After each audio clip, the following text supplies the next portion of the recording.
Hello बच्चों, आज हम आपको साइंस में मानव नेत्र के बारे में पढ़ाएंगे। ठीक है, तो मानव नेत्र क्या है? ठीक है, मानव नेत्र किसे कहते हैं?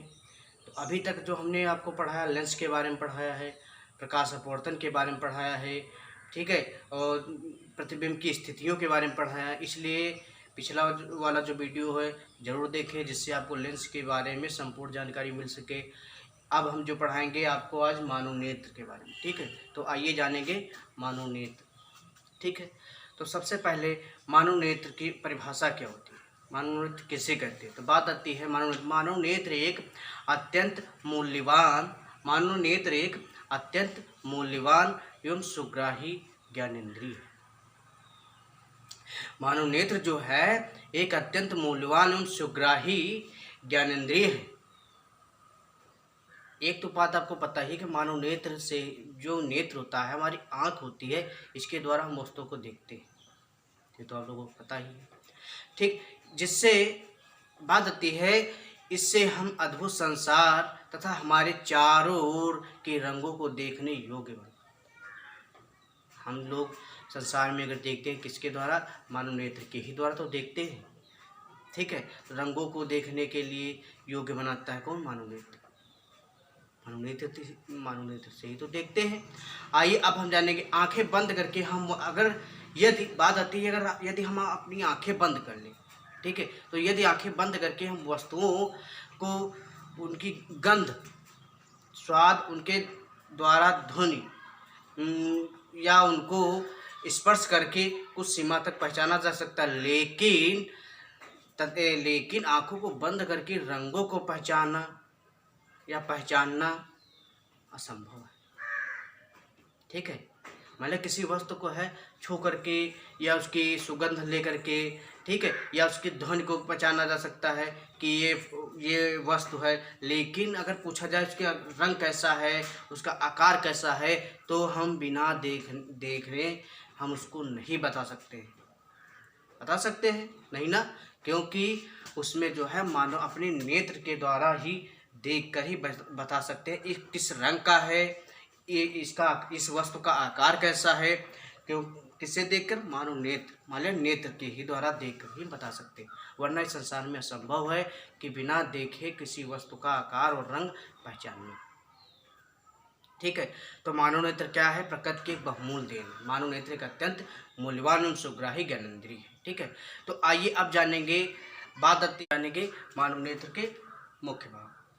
ठीक है, तो मुख्य भाग कौन से होते हैं? आपके सामने लिखा भी हुआ है मानव नेत्र के मुख्य भाग। तो सबसे पहले बहुत ध्यान से देखना है कि मानव नेत्र में नेत्र लेंस होता है, ठीक है, कचाप द्रव्य भरा होता है, दृष्टपटल, ठीक है, यहाँ पे देख लीजिए ये मुख्य भाग है इसके, रक्तपटल, क्या है?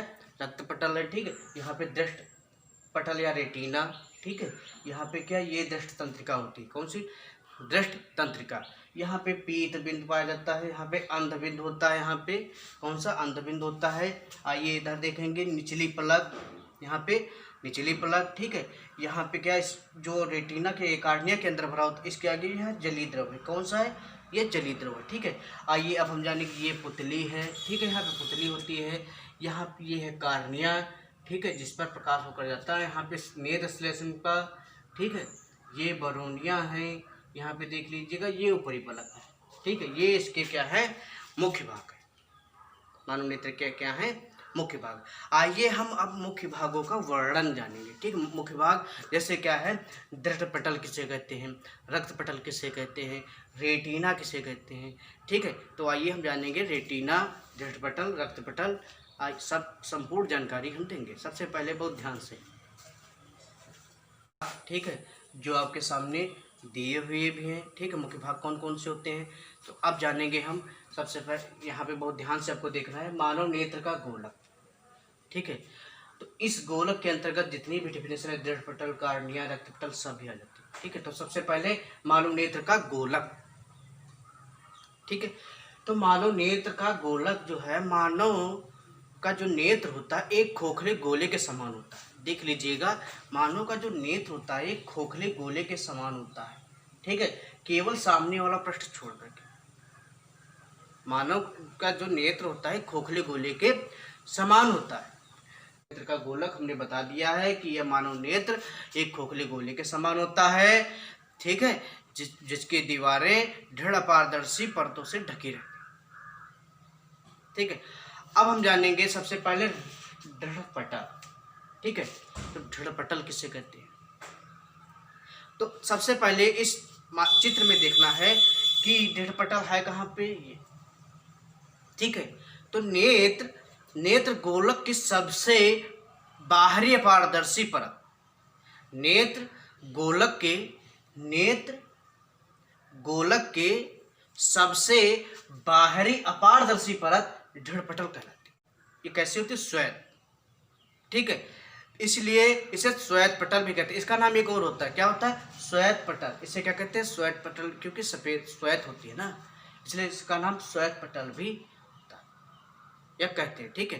तो आइए अब हम जानेंगे, इसमें बात आती है यह श्वेत पटल नेत्र के भीतरी, जो श्वेत पटल होती है यह नेत्र के भीतरी भागों की सुरक्षा करती है। दृढ़ पटल का कार्य क्या है कि ये नेत्र के भीतरी भागों के जो है सुरक्षा करती है। तो हमने दृढ़ पटल के बारे में बताया है कि दृढ़ पटल जो है यह नेत्र के सबसे बाहरी अपारदर्शी परत को दृढ़ पटल कहते हैं, ठीक है। तो अब जानेंगे हम सबसे पहले कार्निया। नंबर दूसरा था कार्निया। कार्निया किसे कहते हैं? तो कार्निया जो थी नेत्र गोलक के सामने का भाग उभरा हुआ होता है। नेत्र गोलक, बहुत ध्यान से चित्र में देखना है सब लोगों को, कि नेत्र गोलक के सामने का जो भाग होता है ये उभरा हुआ होता है, उभरा हुआ होता है, ठीक है। तो उभरे हुए भाग जो उभरा हुआ भाग है, ठीक है, नेत्र गोलक के सामने का जो उभरा हुआ ऊपर की ओर उभरा हुआ भाग होता है, उसे कार्निया कहते हैं। क्या कहते हैं? कार्निया। फिर से एक बार बच्चे जानेंगे कि यहाँ पे जो नेत्र गोलक के सामने का भाग ऊपर, बहुत ध्यान से, नेत्र गोलक के सामने का भाग जो ऊपर की ओर उभरा हुआ होता है, जिसमें जिसके जो उभरा हुआ पतला तथा अपारदर्शी क्या है? अपारदर्शी होता है, उसे कार्निया कहते हैं। इसे क्या कहते हैं? कार्निया। एक पॉइंट याद रखना इसमें, कार्निया प्रकाश जो है इसी भाग से होकर नेत्र में प्रवेश करता है। प्रकाश जो है इसी भाग से होकर नेत्र में प्रवेश करता है, ये पॉइंट याद रखना। कार्निया से ही प्रकाश जो है नेत्र में प्रवेश करता है, ठीक है। तो आइए हम जान गए हैं कार्निया और दृढ़ पटल के बारे में। अब हम जानेंगे रक्त पटल। रक्त पटल किसे, तो इसकी परिभाषा क्या होती है? रक्त पटल कि श्वेत पटल के भीतरी पृष्ठ पर लगी काले रंग की पतली झिल्ली होती है, उसे हम रक्त पटल कहते हैं। उसे हम क्या कहते हैं? रक्त पटल कहते हैं। एक पॉइंट और इसको क्या कर सकते हैं कि दृढ़ पटल को ही तो श्वेत पटल कहते हैं, इसलिए दृढ़ पटल के नीचे वाली परत को रक्त पटल कहते हैं, ठीक है। तो एक पॉइंट और हो सकता है कि दृढ़ पटल के नीचे वाली जो परत होती है, देख लीजिए ये दृढ़ पटल है, इसके नीचे वाली जो परत है क्या है? रक्त पटल है, ठीक है। तो अब इसको परिभाषा में कहने का मतलब, श्वेत पटल के भीतरी पृष्ठ पर लगी एक काले रंग की जो पतली झिल्ली होती है उसे रक्त पटल कहते हैं। एक पॉइंट और याद रखना कि यह नेत्र जो है कार्निया, यह नेत्र में कार्निया से भीतर आए प्रकाश का अवशोषण करती है। कार्निया से जो प्रकाश आता है नेत्र में, ठीक है, प्रकाश जो हमने बताया कार्निया से ऊपर जाता है, तो कार्निया से जो प्रकाश आता है, जो ये परत होती है रक्त पटल, ये प्रकाश को अवशोषण करती है, अवशोषित कर लेती है, ठीक है। तो हमने रक्त पटल के बारे में बताया। अब हम जानेंगे आयरिस के बारे में, ठीक है। तो आयरिस किसे कहते हैं? देख लीजिएगा बहुत ध्यान से, आयरिस, ठीक है। तो कार्निया के पीछे एक रंगीन अपारदर्शी झिल्ली का पर्दा होता है, जिसे हम आयरिस कहते हैं। जिसे क्या कहते हैं, आयरिस कहते हैं। इसके मध्य में एक छिद्र होता है, इसके क्या कहने का मतलब, इसके बीच में एक छिद्र होता है जिसे पुतली कहते हैं, जिसे क्या कहते हैं, पुतली कहते हैं। एक छिद्र होता है जिसे क्या कहते हैं, पुतली कहते हैं, पुतली। ठीक है, जिसे क्या कहते हैं, पुतली। तो अब जानेंगे आयरिस का कार्य। तो आयरिस का कार्य होता है प्रकाश को नियंत्रित करना। ठीक है, तो आयरिस का कार्य नेत्र में जाने वाले प्रकाश की मात्रा को नियंत्रित करना। ठीक है, तो कभी कभी होता है, एक पॉइंट और याद रखना कि जो पुतली होती है वो कभी छोटी या कभी बड़ी होती है। ठीक है, तो कैसे, क्योंकि जब अधिक प्रकाश में यह संकुचित होकर, ठीक है, अधिक प्रकाश में यह संकुचित होकर पुतली को छोटा कर देती है। जब मान लिया कोई अधिक प्रकाश, एकदम से प्रकाश अधिक हो जाए तो उसमें क्या होता है, पुतली को छोटा कर देती है, जिससे नेत्र में जाने वाले प्रकाश की मात्रा घट जाती है। ठीक है, अब बात आती है कम प्रकाश में पुतली को फैला देती है। कम प्रकाश में पुतली को फैला देती है, जिससे नेत्र में जाने वाले प्रकाश की मात्रा बढ़ जाती है। ठीक है, तो नेत्र में यह क्रिया स्वतः होती रहती है। आइए हम जानेंगे क्रियाकलाप के माध्यम। जैसे हम लोग धूप से एकदम मान लिया बाहर उजाला में हो, इसके बाद क्या है, एकदम से अंधेरे कमरे में जाते हैं तो क्या होता है, हमें कुछ पल के लिए दिखाई नहीं पड़ता है। ऐसा क्यों, ऐसा इसलिए होता है। ठीक है, क्योंकि वहाँ पे क्या होती है, जब उजाले में होते हैं तो हमारी जो पुतली होती फैल चुकी होती, नहीं एक छोटी हो चुकी होती है, क्योंकि अधिक प्रकाश मिल रहा होता है मानव नेत्र में। ठीक है, मान लिया हम लोगों के नेत्र में जब हम लोग अंधेरे कमरे में जाते हैं तो वहाँ पे पुतली एकदम से धीरे धीरे करके फैलने लगती है, प्रकाश कम होता है वहाँ पे, तो क्या पुतली का जो है स्वतः अपने जो है फैलने लगती है, जिससे क्या होता है, कुछ उपरांत हमें प्रकाश जो है वस्तुएं हमें नहीं दिखाई पड़ती। ठीक है, इसलिए ये क्रिया जो है स्वतः होती रहती है पुतली में। ठीक है, तो आइए अब हम जानेंगे नेत्र लेंस के बारे में।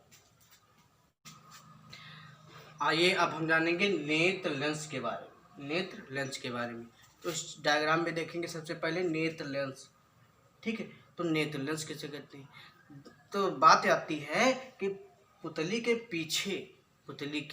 पीछे पारदर्शी ऊतकों का बना द्वितल लेंस होता है। पुतली के पीछे पारदर्शी ऊतकों का बना द्वितल लेंस होता है, जिसे नेत्र लेंस कहते हैं। ठीक है, एक पॉइंट और याद रखना कि जिसके द्वारा बाहरी वस्तुओं का उल्टा, छोटा तथा वास्तविक प्रतिबिंब बनता है। ठीक है, जिसके द्वारा बाहरी वस्तुओं का उल्टा, छोटा तथा वास्तविक प्रतिबिंब है लेंस के पीछे दृढ़ पटल पर बनता है। ठीक है, तो आइए अब हम जानेंगे दृष्टपटल। तो सबसे पहले बहुत ध्यान से चित्र में देखना है कि दृष्टपटल जो है ये, ठीक है, जिसे रेटिना कहते हैं। दृष्टिपटल को ही क्या कहते हैं, रेटिना कहते हैं। तो इसकी डिफिनेशन क्या होती है कि नेत्र गोलक के भीतर की ओर, ठीक है, रक्तपटल के ऊपर स्थित झिल्ली होती है, उसे दृष्टिपटल कहते हैं। ठीक है, एक झिल्ली होती है जिसे क्या कहते हैं, दृष्टिपटल कहते हैं। बात आती है इस झिल्ली पर विशेष प्रकार की तंत्रिकाओं के सिरे होते हैं। ये जो झिल्ली होती है, इस पर एक विशेष प्रकार की तंत्रिकाओं के सिरे होते हैं, जिन पर क्या होता है, प्रकाश पड़ने से संवेदन उत्पन्न होते हैं। ठीक है, मान लिया प्रकाश जब पड़ता है तो रेटिना पर ही तो बनता है, तभी तो हमें वस्तु दिखाई पड़ती है। ठीक है, तो उसके बाद आती है यह जो संवेदन है तंत्रिकाओं के एक समूह, जिसे दृष्टि तंत्रिका कहते हैं। ठीक है, जिसे क्या कहते हैं, दृष्टि तंत्रिका कहते हैं। इसके द्वारा मस्तिष्क तक पहुंचाते हैं।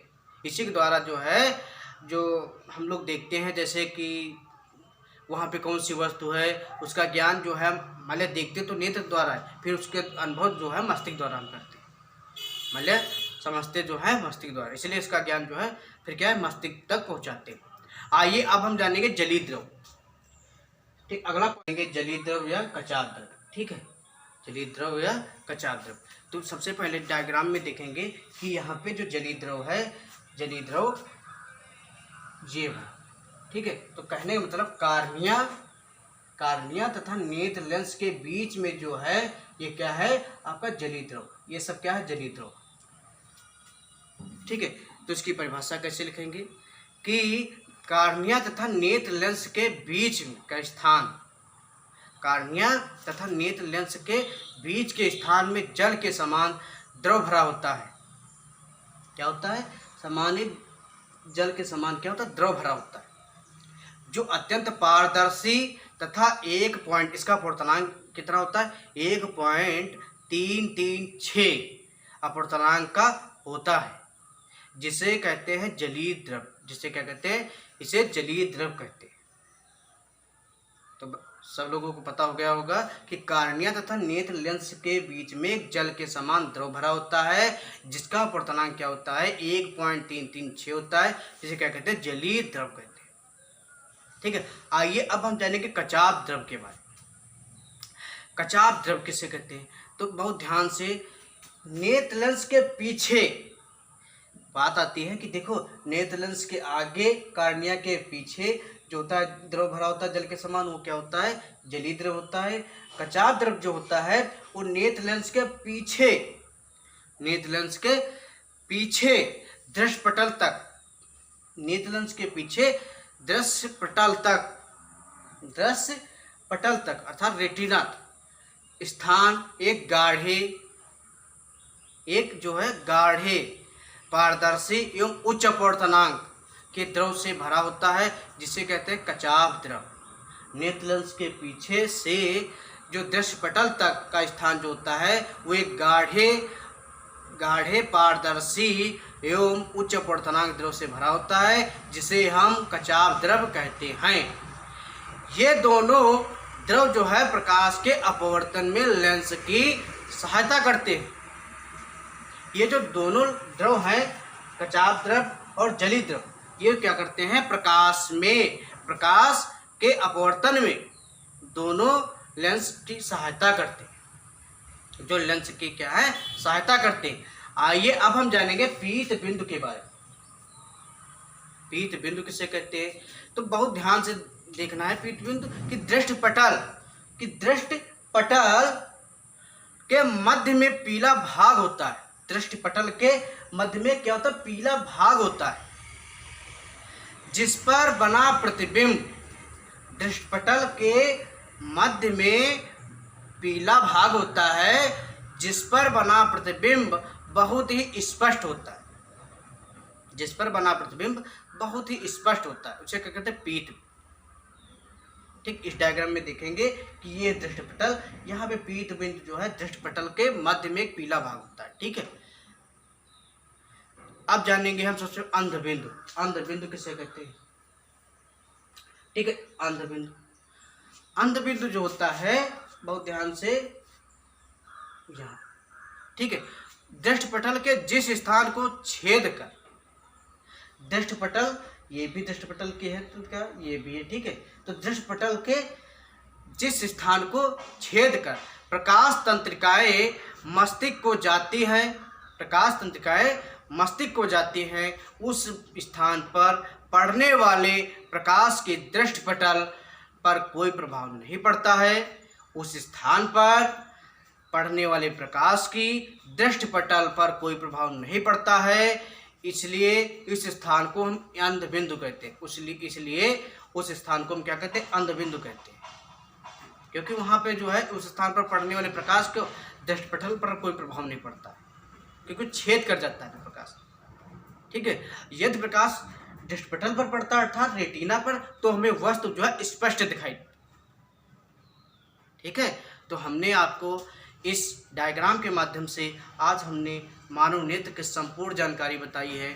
ठीक है, तो इसलिए फिर हम आपको अगले वीडियो में मानव नेत्र के दोष के बारे में बताएंगे। तब तक के लिए